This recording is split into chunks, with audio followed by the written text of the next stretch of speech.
Dear students, in the previous class, we had studied about barriers of communication, right? So, the different barriers of communication, which we have studied in the previous classes.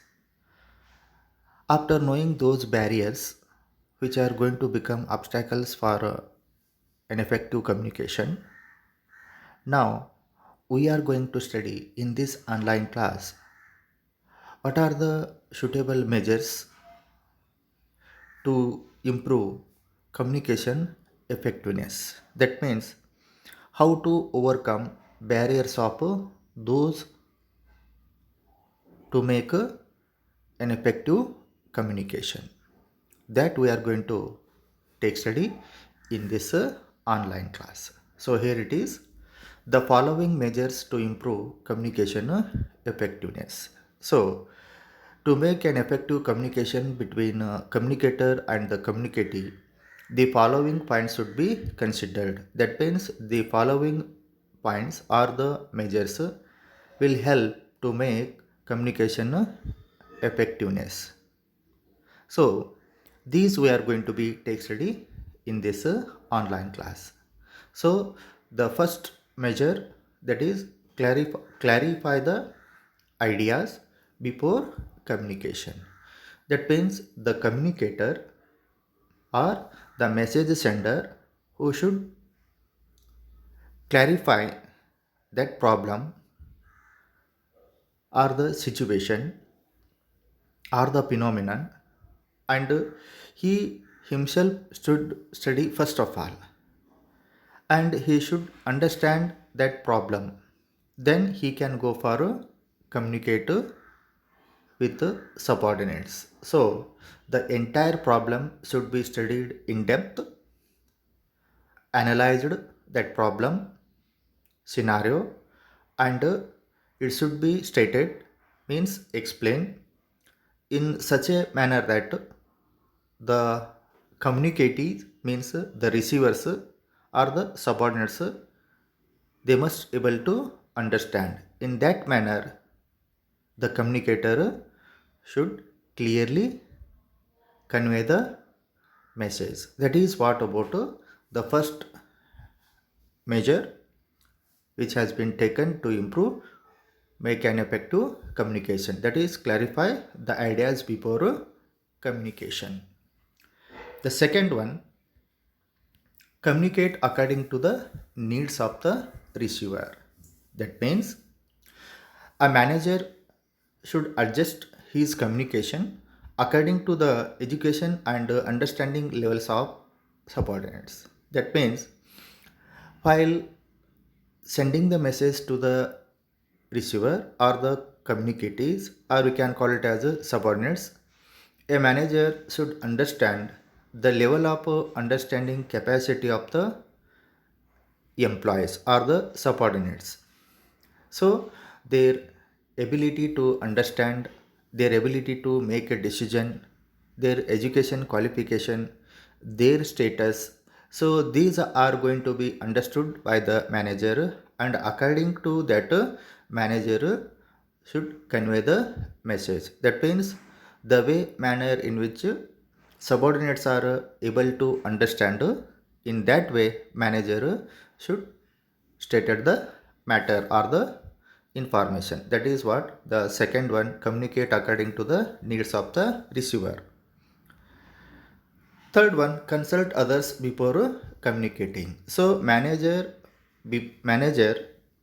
whenever he is going to communicating to the subordinates, before that he should communicate with others. That means participation and involvement of subordinates may help to gain ready acceptance and building cooperation of subordinates. So before going to make a decision and before going to telling the information which he has already understood and going to communicate to the subordinates, a manager should discuss with the situation, and manager should get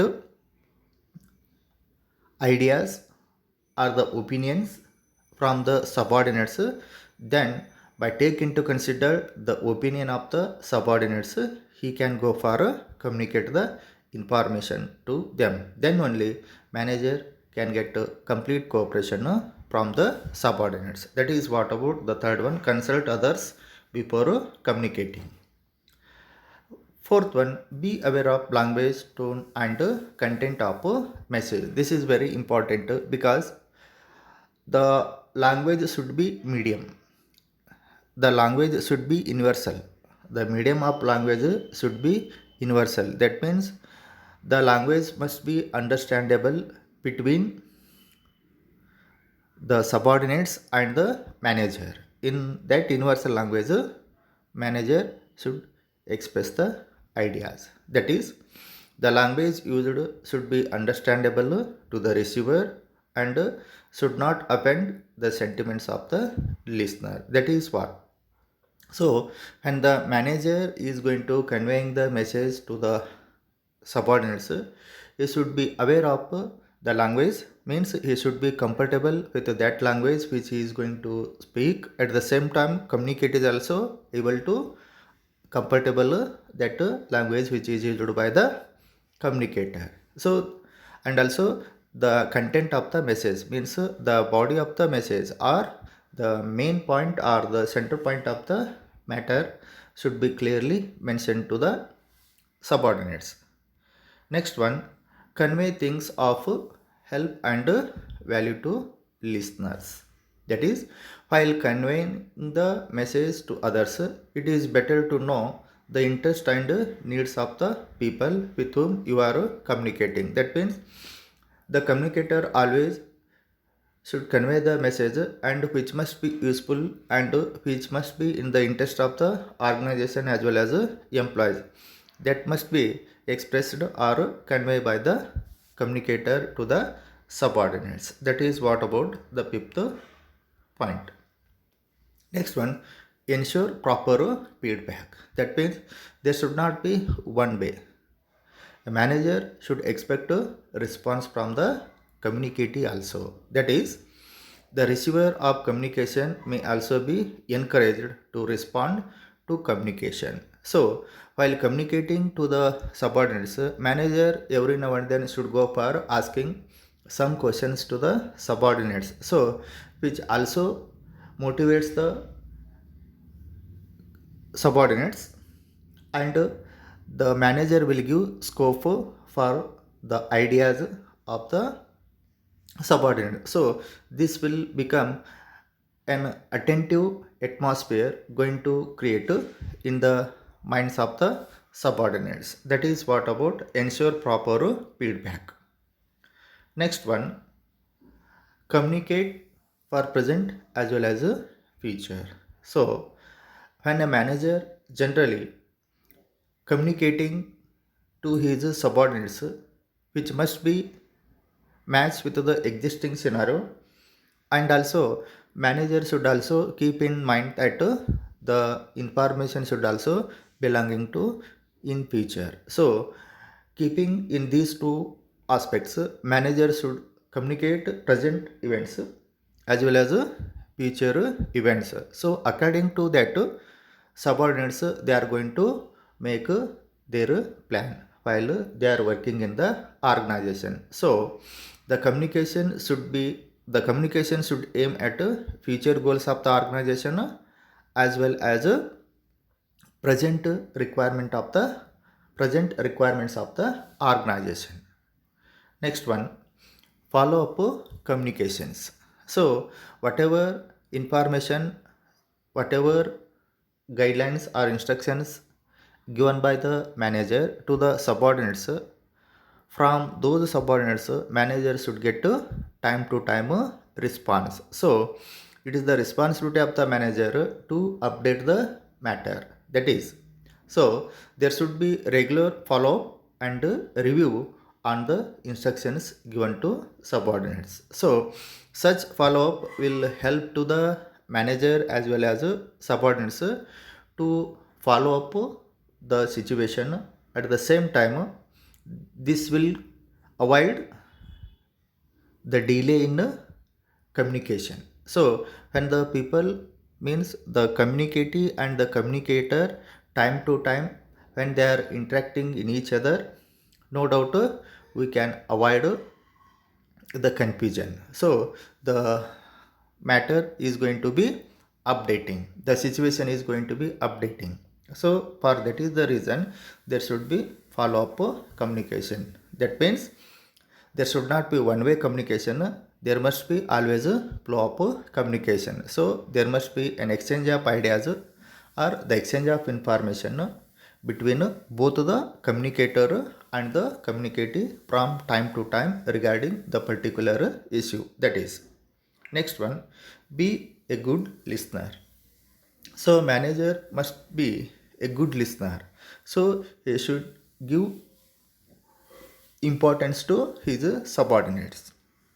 So he has to pay attention towards the opinions of the subordinates. So he must has patient to listen the words or the opinion of the subordinates.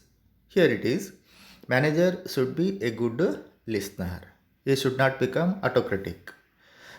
Patient and attentive listening solves half the problems. So if manager listens the problems, no doubt already half of the problem gets solved. So that is the reason manager should also give indications of their interest in listening to their subordinates. So when a manager give importance to the subordinates opinions, no doubt manager will get proper cooperation from his subordinates. So for that reason manager should always be a good listener. He should listen first of all from his subordinates, then he has to speak. These are what the measures which have been taken to improve communication. That means these will avoid the barriers of communication. So these are what measures to improve effective communication. Thank you.